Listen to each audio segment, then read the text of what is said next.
আবারও স্বর্ণের দাম বাড়ানোর ঘোষণা দিয়েছে বাংলাদেশ জুয়েলার্স সমিতি বাজুস। প্রতি ভরিতে সর্বোচ্চ ৩,২৬৬ টাকা পর্যন্ত দাম বাড়ানো হয়েছে। এতে করে ভালো মানের সোনার ভরি বেড়ে ২,৫৮,০০০ টাকায় উঠেছে। গতকাল যা ছিল ২,৫৫,৫৫৮ টাকা। শনিবার সকালে বাজুস এক বিজ্ঞপ্তিতে এ তথ্য জানিয়েছে। নতুন এই দাম আজ সকাল ১০টা ১৫ থেকে কার্যকর হয়েছে।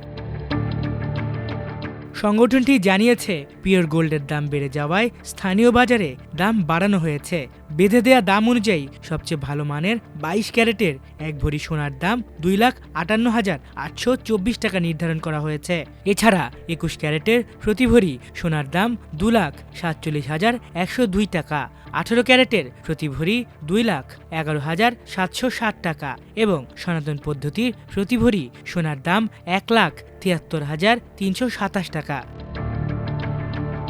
সোনার দামের সঙ্গে বাড়ানো হয়েছে রূপার দাম। ২২ ক্যারেটের এক ভরি রূপার দাম ৬,৭৬০ টাকা। এছাড়া ২১ ক্যারেটের প্রতি ভরি রূপা ৬,৪১৫ টাকা, ১৮ ক্যারেটের প্রতি ভরি ৫,৪৮২ টাকা এবং সনাতন পদ্ধতির প্রতি ভরি রূপার দাম ৪,০৮২ টাকা।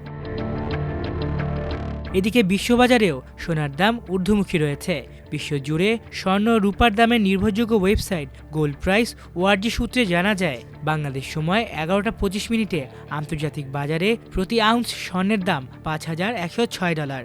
আগের দিন ছিল $৪,৯৭৮। এর আগে গত ৩০ জানুয়ারি ছিল $৫,২০০ এবং ২৯ জানুয়ারি $৫,৫৫০ উঠেছিল। এদিকে গত মাসের শেষের দিকে বিশ্ববাজারে সোনার দাম লাফিয়ে লাফিয়ে বাড়তে থাকায় দেশের বাজারেও রেকর্ড পরিমাণ বাড়ে। ২৯ জানুয়ারি সকালে একবারে ভরি প্রতি ১৬,২১৩ টাকা বাড়ায় বাজুস। এতে করে ভালো মানের এক ভরি সোনার দাম বেড়ে দাঁড়ায় ২,৮৬,০০০ টাকায়। এই দাম দেশের ইতিহাসে সর্বোচ্চ। সেই সঙ্গে এক ধাপে সোনার দাম আর কখনোই এতটা বাড়ানো হয়নি। মাল্টিমিডিয়া ডেস্ক, আমার দেশ।